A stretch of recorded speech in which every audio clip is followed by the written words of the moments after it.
لیکن تجھے پتہ نہیں کہ یہ کسی ماں کا بیٹا ہے، پتہ نہیں کسی بیوی کا شوہر ہے۔ ایک ہمارے دوست ہیں، بزرگ ہیں، ان کا داماد فوت ہو گیا، نشہ کرتا تھا۔ تو میں تعزیت کرنے ان کے گھر پہنچا تو کھڑے ہو گئے ہاتھ باندھ کے، کہنے لگے حضرت صاحب باقی ساریاں گلاں چھڑ دیو، صرف نشے تے تقریر کریا کرو۔ وہ جب جیتا تھا تو تب بھی اس کے بچے یتیم ہی تھے، یتیم ہی تھے۔ میری بیٹی جب میرے گھر آتی تھی اور میں اپنے پوتوں کے اترے کپڑے اسے پہننے کو دیتا تھا تو میرا کلیجہ پھٹتا تھا، اور میری بیٹی اس کی زندگی میں بھی بیوہ کی زندگی گزار رہی تھی۔ وہ میری بہوؤں کے اترے ہوئے کپڑے پہنتی تھی، کوئی دعا کرو، کوئی جلسے کرو، یہ لت ختم ہو جائے۔ اور کہنے لگا اب میرے وہ چلا تو گیا ہے، دادا دادی اس کے پہلے کوئی نہیں، چچا ہے کوئی نہیں، جب تک تو میں زندہ ہوں ان نواسوں کو کوئی روٹی کا لقمہ، کوئی کپڑا مل جائے گا، لیکن سوچتا ہوں میں بوڑھا ہوں، مر گیا تو ان کو کوئی پوچھے گا بھی نہیں، کون ان کی خبر۔ اتنا ظلم اس قوم سے، اتنی زیادتی، اور آرام سے لکھ کر لوگ گزر گئے کہ یہ 70 لاکھ ہے، ان کا درد تو سمجھو، تکلیف تو سمجھو۔ 7 فٹ کا سونا جوان اور نشے کا عادی ہے تو کسی نالی میں پڑا ہوا ہے۔ اور میں نے کہا اس قوم کے ساتھ اس سے بڑا بھیانک مذاق کیا ہوگا۔ کوئی دانشور تھا بڑا ظالم، اس ظالم سے کوئی مشورہ لینے آیا، اس نے آ کے کہا تو بڑا ظالم ہے، بڑے کڑوے مشورے دیتا ہے، میرا ایک دشمن ہے، میں اس سے بدلہ لینا چاہتا ہوں، میرا دل کرتا ہے اس کا بچہ قتل کر دوں تاکہ وہ تڑپے۔ تو ظالم نے کہا اسے قتل نہ کر، وہ تو اس کا باپ 2-4 مہینے رو کے چپ کر جائے گا، پھر میں سخت سزا دینا چاہتا ہوں، مشورہ دے۔ تو اس نے کہا اس کے بچے کو نشے پہ لگا دے، جس کا بچہ نشہ کرے گا وہ باپ روز مرے گا، روز جیے گا، وہ ماں روز مرے جیے گی، نشے پہ لگا دے۔ اس قوم کے ساتھ سب سے بڑا ظلم یہ ہوا کہ ملت کا جوان نشے پہ لگ گیا، ڈرگز پہ لگ گیا، اتنے تباہ حالات ہوئے کہ جوان چڑھتی جوانیاں، اماں نے کتاب دے کے بھیجا تھا، اور کالج سے واپس آئے تو نشے کے ٹیکے ہاتھوں میں پکڑے ہوئے، ٹیکے۔ اور آپ کے اس ملک کے اسلام آباد میں ایک دن میڈیا نے وہ خبر بھی وائرل کی اور وہ چیز بھی دکھائی لوگوں کو، 3 مہینے کا بچہ لے کے نشئی سڑک پہ آ گیا، اس نے کہا میرا نشہ ختم ہو گیا، میرا بچہ خرید لو، 2 پڑیاں دے دو۔ تو وہاں بیبیاں جو سن رہی تھیں وہ بھی چیخے مار کے رو رہی تھیں۔ یہ ظلم کیا اس قوم کے ساتھ، اور کرپشن کی لعنت نے اجازت دی سپلائی کرنے والوں کو کہ گلی گلی بیچے، گلی گلی۔ انہوں نے کچھ تھوڑا ظلم نہیں کیا ان حکمرانوں نے، اور ہماری اپوزیشن اس کو نہ صرف اتنا پتا ہے کہ یہ جائیں اور ہم آئیں، اس سے زیادہ کوئی غرض نہیں۔ بھائی کرپشن کے خلاف نکلے ہو تم، نشے کے خلاف کس دن نکلو گے؟ جوئے کے خلاف کس دن؟ قوم تو مر رہی ہے نشے سے، اس کے خلاف میدان میں کب آؤ گے؟ صرف اتنا ہے کہ یہ جائیں اور ہماری باری آئے، اس سے زیادہ کچھ نہیں۔ جتنے مجرم وہ ہیں اتنے ہی تم بنتے جا رہے ہو، اس لیے کہ اصل بات پر نہ وہ آتے ہیں اور نہ اصل بات پر یہ آتے۔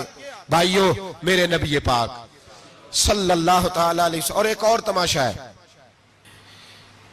یہ میرے پہ اللہ کا یہ احسان رہا، اس لیے نہیں کہ میں پرہیزگار آدمی ہوں، نیک ہوں، اس لیے نہیں، ویسے ہی اللہ بعض اوقات اسباب بناتا ہے، سبب بناتا ہے۔ مجھے نہ شراب کے رنگ کا پتہ ہے، نہ اس کی خوشبو کا پتہ ہے، نہ میں نے کبھی زندگی میں دیکھی ہے، یہ کرم ہے میرے حضرت صاحب کا، میں نے نہیں دیکھی، مجھے نہیں پتا کیسی ہوتی ہے، کچھ باتیں میں نے سنی ہیں۔ ایک محفل میں بیٹھا تھا مجلس میں، تو ایک شخص نے کہا کھانسی نہیں جاتی بچے کی، دوسرا اس کو مشورہ دے رہا ہے، کھانسی نہیں جاتی، بڑی دوائی دیسی بھی فلاں بھی بڑی کھائی، مشورہ دیا اس کو کہ تو اس طرح کر، اس کو نا شراب کے 2-4 چمچے پلاؤ، کہتے ہیں جی اس کو نا یہ پلاؤ تو صحیح ہو جائے گی۔ تو میں نے پلٹ کے اس کی طرف دیکھا، میں نے کہا کوئی عقل کر، کیا مشورہ کرنا؟ مولانا میرا تجربہ ہے۔ میں نے کہا تیرا تجربہ افضل ہے یا رسول اللہ کا فرمان زیادہ افضل ہے؟ تیرا تجربہ افضل ہے۔ حضرت ام سلمہ رضی اللہ تعالیٰ عنہ کہتی ہے میں نے عرض کی یا رسول اللہ صلی اللہ علیہ وسلم میری بچی بڑی بیمار ہے، تو مجھے کسی نے کہا ہے یہ تھوڑی سی نشے والی چیز ہے، یہ بنا کے تیار کر کے دو، صحیح ہو جائے گی، بیمار ہے بچی تو یہ نشے والی چیز ہے، اس کو تیار کر کے دو، تھوڑا نشہ ہے۔ اگرچہ بعض، میں نے شروع میں کہا، بعض لوگ مریض کو، سخت مریض کو ایسی ادویات جو مجبوری بن جائے اس کی گنجائش اور اجازت دیتے ہیں. محتاط علماء تو اس میں بھی بہت ساری چیزیں پہلے بیان کرتے ہیں، لیکن اس نے کہا جی میرا نشہ دینا ہے شفا کے لیے. تو حضرت ام سلمہ کہتی ہے میرے نبی پاک نے میری طرف دیکھا، میری طرف. تو میں نے کہا یا رسول اللہ آپ کیا فرمانا چاہ رہے ہیں؟ تو نبی پاک نے فرمایا ام سلمہ کبھی ناپاک چیز میں بھی شفا ہوئی ہے، کبھی ناپاک چیز میں بھی، کبھی شراب اور خمر میں بھی شفا ہو سکتی ہے. شفا رب کریم نے رکھی ہے پر شہد کے اندر رکھی ہوئی ہے، شفا اللہ نے رکھی ہے قرآن مجید میں رکھی ہوئی ہے. تو اس میں بھی کبھی یہ حضور نے بیان کیا ہے کہ اس کے اندر شفا ہو سکتی. تو امت کتنی دلیری کرتی ہے جو یہ مشورے دیتی ہے کہ اس کے اندر نشہ ہے، شراب ہے، تو کھانسی چلی جائے گی تو فلانی بیماری چلی جائے گی. نہ آؤ ان چیزوں پہ، نہ اپنے ایمان کو خرابی دو، اور نہ ایسی باتیں کرو جس سے کہ ڈائریکٹ رسول اللہ صلی اللہ علیہ وسلم کے واضح ارشادات کی مخالفت ہو. میرے نبی پاک صلی اللہ علیہ وسلم نے فرمایا. اور پھر کچھ لوگ کہتے ہیں تھوڑی پی ہے جی. اب تو میں تجزیے میں پڑھ رہا تھا کہ ایسی شراب ایجاد ہو گئی ہے، لوگ شراب پیتے ہیں اور وہ مست بھی رہتے ہیں، کار بھی چلاتے رہتے ہیں. کہتے ہیں جی نہیں ہمارا ذہن معاف نہیں ہوا تو یہ والی صحیح ہے، نشہ نہیں لاتی. میرے نبی پاک صلی اللہ علیہ وسلم نے فرمایا جس چیز کی تھوڑی مقدار، زیادہ مقدار حرام ہے اس چیز کی تھوڑی مقدار بھی حرام ہے. جس کی زیادہ مقدار حرام ہے اس کی تھوڑی بھی. تو خمر اور شراب اگر فل پینا جائز نہیں تو تھوڑی پینا بھی جائز. یہ حرام ہے اور حرام تھی اور قیامت تک حرام ہی رہے گی. میرے نبی پاک صلی اللہ علیہ وسلم نے منع کیا اور حضور نے اظہار ناپسندیدگی فرمایا. فرمایا 40 دن تو عبادت ہی قبول نہیں ہوتی شراب پینے والے جب تک سچی توبہ نہ کرے. ایک دن صحابہ بیٹھے تھے سارے، حضرت ابو بکر صدیق بھی تھے، فاروق اعظم بھی تھے، عثمان غنی بھی تھے، ڈھیر ساری تعداد تھی صحابہ کی، سارے تشریف فرما تھے. حضرت عبداللہ ابن عمر رضی اللہ تعالیٰ عنہ حدیث کے راوی ہیں اور مستدرک للحاکم کے اندر، ابن حبان کے اندر یہ روایت موجود ہے. فرماتے ہیں صحابہ نہ بات کر رہے تھے اور بات یہ کر رہے تھے کہ یار لوگوں کو گناہوں سے کیسے روکا جائے، لوگوں کو گناہوں سے گفتگو. صحابہ یہ کر رہے تھے. عبداللہ ابن عمر کہتے ہیں بیٹھے تھے اور جو گفتگو کر رہے تھے کہ گناہوں سے پلاننگ جی ہوتی تھی. ان کی جو محفلیں ہوتی تھی نا بیٹھ کے، وہ خوش گپیاں نہیں ہوتی تھی بلکہ وہ تبلیغ کی، جد و جہد کی، لوگوں کو برائی سے منع کرنے کے لیے بیٹھتے تھے، اس پر منصوبہ بندی کرتے تھے، پلان کرتے تھے، آگے ترتیب دیتے تھے. گفتگو ہو رہی تھی تو اب آپس میں بات ہونے لگی کہ کون سا گناہ زیادہ برا ہے جس پر سب سے پہلے کام کیا جائے. تو دور ایک صحابی بیٹھے تھے، ان کا نام تھا عبداللہ ابن عمر. ایک عبداللہ بن عمر ہے اور ایک عبداللہ ابن عمر ہے. حضرت عبداللہ ابن عمر دور بیٹھے تھے، بڑے سمجھدار سیانے باریک بین آدمی تھے. تو حضرت عمر فاروق اپنے بیٹے سے کہنے لگے جا عبداللہ ابن عمر سے پوچھ کے آ کہ سب سے سخت گناہ کون سا ہے. توجہ ہے میرے بھائیوں، ادھر دیکھیے گا میری جانب. پوچھ کے آ کہ سخت گناہ کون سا ہے. عبداللہ بن عمر رضی اللہ تعالیٰ عنہ کی خدمت میں جب عبداللہ ابن عمر گئے تو جا کے کہنے لگے کہ صحابہ پوچھتے ہیں کہ آپ نے زیادہ وقت گزارا ہے نبی رحمت صلی اللہ علیہ وسلم کے پاس، تو بتلائیے برا گناہ کون سا ہے، سب سے سخت گناہ، تاکہ سب سے پہلے اس پر پابندی لگائی جائے، اس پر محنت کی جائے.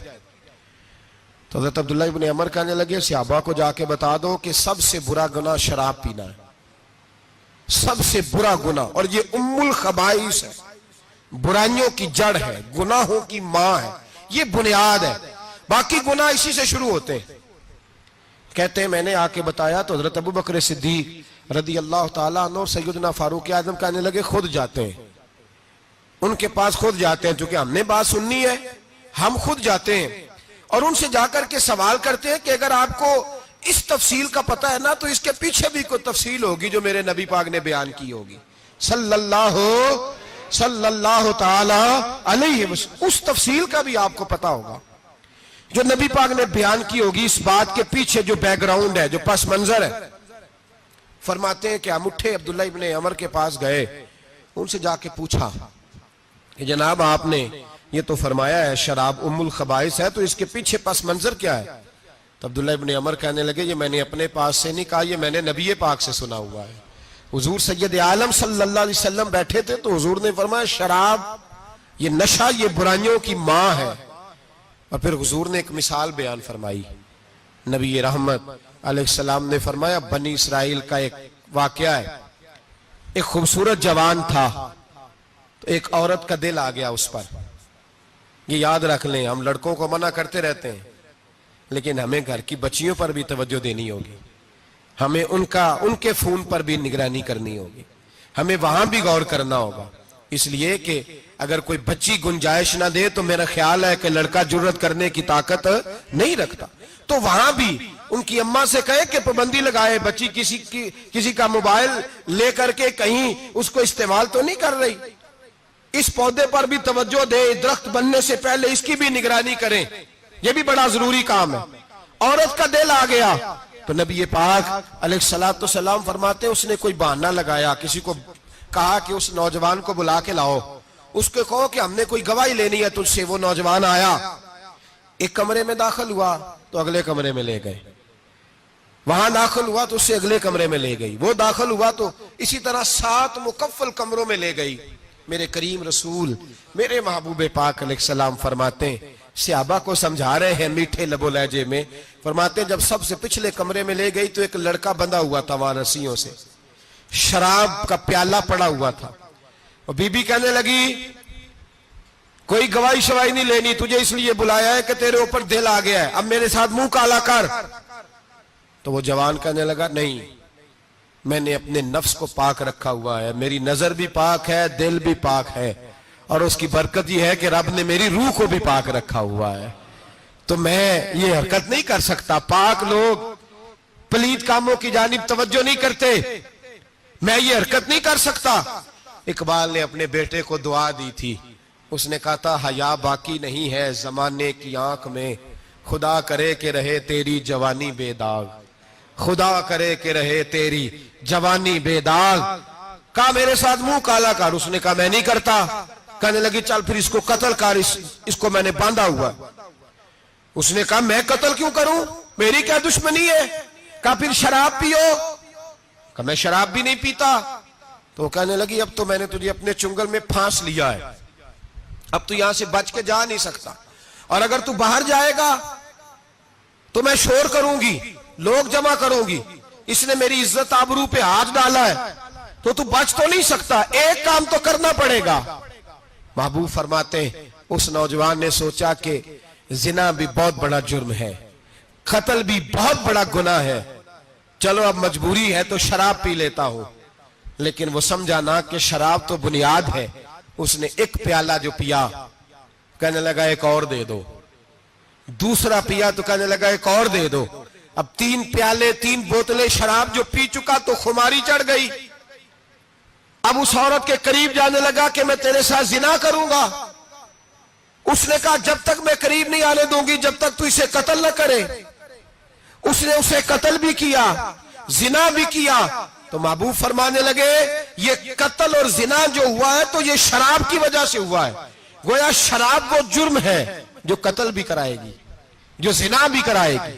اور اگر آپ نشئی کو دیکھیں, اگر آپ شرابی کو دیکھیں تو کیا وہ ڈکیتیاں نہیں کرتا پھرتا, وہ چوریاں نہیں کرتا, وہ اپنی ہی ماں کا زیور نہیں بیچ آتا, وہ اپنی ہی بہن کا پڑا ہوا جہیز نہیں بیچ آتا, وہ اپنے ہی گھر میں ڈاکے نہیں ڈالتا, وہ اللہ کے گھر مسجد میں آ کر کے چوری نہیں کرتا. وہ صرف اس لیے کرتا ہے کہ یہ نشہ, یہ شراب, یہ ماں ہے گناہوں کی, یہ جڑ ہے. ملت کے لوگوں یاد رکھو, اس امت اس پاکستان کے ساتھ جہاں بہت سارے ظلم ہوئے, وہاں بڑا ظلم یہ ہے کہ بہت بڑا طبقہ جوانوں کا نشے کا عادی ہے. وہ نشہ انہیں عشق مجازی اور عورتوں کے عشق کی جانب لا رہا ہے. وہ نشہ چوریاں کرا رہا ہے, قتل کرا رہا ہے, ڈکیتیاں کرا رہا ہے. بہت بڑے ظالموں نے بہت بڑے ہاؤس بنائے ہوئے ہیں جن کے اندر شراب فراہم کی جاتی ہے, نشہ دیا جاتا ہے. میں نے تو ایسے ایسے لفظ سنے کہ الیکشن کے دنوں میں ووٹ لینے کی خاطر سیاستدان انہیں نشہ فراہم کرتے ہیں, انہیں باندھ کے رکھتے ہیں, روز تمہیں پڑیا ملے گی, ووٹ ہمیں ڈالنا. اتنا ظلم, اتنی زیادتی, اتنا جبر, ایک انسان کے ساتھ کھیلنا.